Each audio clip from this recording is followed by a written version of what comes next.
Good morning. Welcome to Books at the Bottom of the Stairs. This is our new family member, Taz.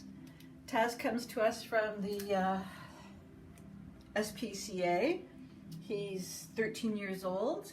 He's part Maine Coon mix, and he's got hyperthyroidism, which will lead eventually to kidney disease. So he's with us as part of their palliative program.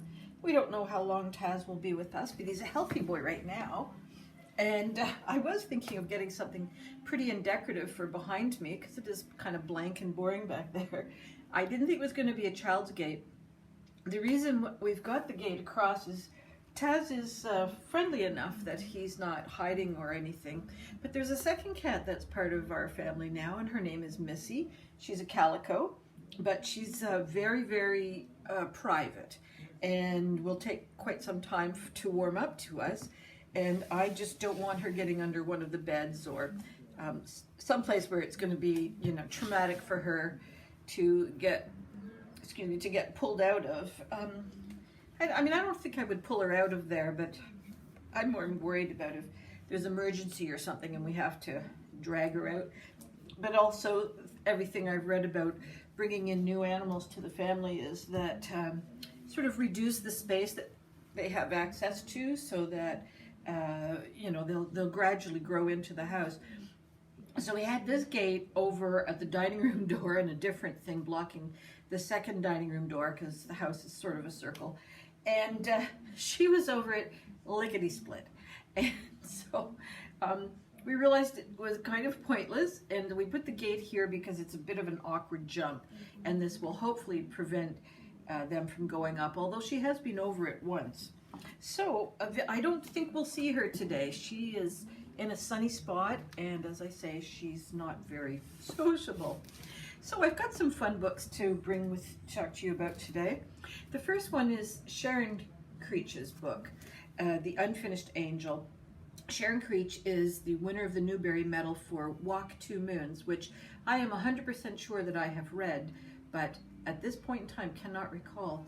So this is a really interesting little book. It's about a fairly old angel, seemingly old, but the angel is undeveloped, and so though it's many hundred years old, it's still kind of a young angel and presents that way. And it has a very interesting grasp of the nuances of language. So most of its adverbs and adjectives are a mishmash of like instead of complicated, it might say something like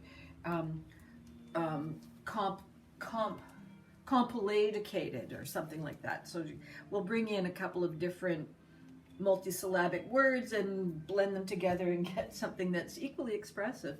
Anyhow, this angel, who is just Angel, comes across a young girl. It's taking place in Italy. No, I'm sorry, Switzerland, on the Italian section of Switzerland. And there is a tower, and a young girl moves in. She's American, with her father. And they are going to build some kind of a school that has to do with Swiss, German, French, just what is the word? Multi-country, and about peace. And so one of the things that is discovered by Zola, who is the young girl in this story, is that there are 8 or 10 children who are hiding in a barn, and they are going hungry. So she is trying to make the angel do something and to rescue these children. And the angel doesn't much like to be told what to do, and it's a really fun little story. Now, it is for middle readers. But Sharon Creech, to me, I always think that despite the protagonists being on the younger side, usually 12 and under, there's always such a lovely message in her books. And this is the power of community and love and reaching out and made families and angels. So I really recommend this. I enjoyed it thoroughly. This is another book that I enjoyed 100%. Patricia MacLachlan, word after word after word. And Patricia MacLachlan says, she's the Newbery Medal winner for Sarah Plainenthal, which is also an excellent book. And Patricia MacLachlan says in the afterword that she had always been asked to write a book about the writing process. So she's put the writing process into the words of 5 children. You can see them all on the cover, and they each have a different way of approaching writing. So a teacher comes in, Mrs. Oh my goodness, Mrs. It's going to come to me. Anyway, she's a creative teacher, and she's talking about how to do creative writing, and it's not what the homeroom teacher would say, and the homeroom teacher's about outline and plot and character development, and whereas I'll look for it while I'm talking. Mrs. Mirabel comes into their classroom, and she's much more about expression and emotion and the words themselves bringing the story together. So listen for the words in your character. Don't listen for the hard facts. So each of these children takes on a different notion that Miss Mirabel has brought forward. And one is a poet, and one is a prose writer, one is a very sort of factual, another child is more diary-esque, and each one of them is convinced that they don't have anything interesting to write about, but as we get to know the children's backstories, we realize that each one of them has got something that they're working their way through, whether it's a new brother or sister, or a sick parent, or an immigrating family, or just things like that. They do each have some sort of a story that needs to be told. And they like to gather underneath the lilac tree, which is under the window of one of the boys' families. And his mom likes to play the piano. I think she knows the kids are under the lilac tree. So she's playing the piano while they're under there talking about their creative process. So very lovely little image. This is a very short little book. It's for middle readers, but because I'm also a writer and a creative person, I found this to be really delightful, very enriching, and I think it's absolutely perfect for anyone who's a creative person in your world, regardless as to their age.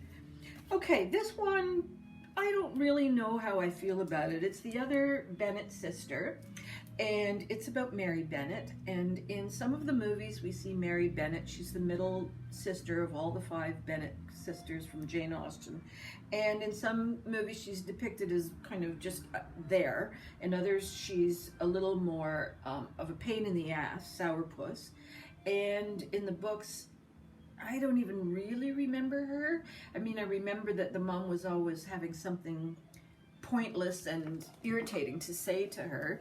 Leave the poor girl alone, but I don't remember Mary being much of an entity. So we get this book, which is Mary's point of view, and the first half of the book, which is part 1, is essentially a retelling of the is that Pride and Prejudice?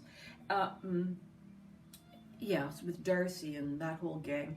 They retell the story more or less, but you're seeing it from Mary's point of view, who started off as a happy child, but as Jane and Elizabeth become more geared towards the coming out parties and the husbands and all that kind of business, Mary gets left behind, not so much because she's too much younger, but Jane and Elizabeth are just frankly thoughtless. So Mary's left to her own devices, and then Kitty and Lydia, much younger, they've paired up, so she's got the middle child syndrome of just being ignored and overlooked and dismissed. So we see that story again, and then everybody's married, and we see 2 years later, and Mary's father has passed away.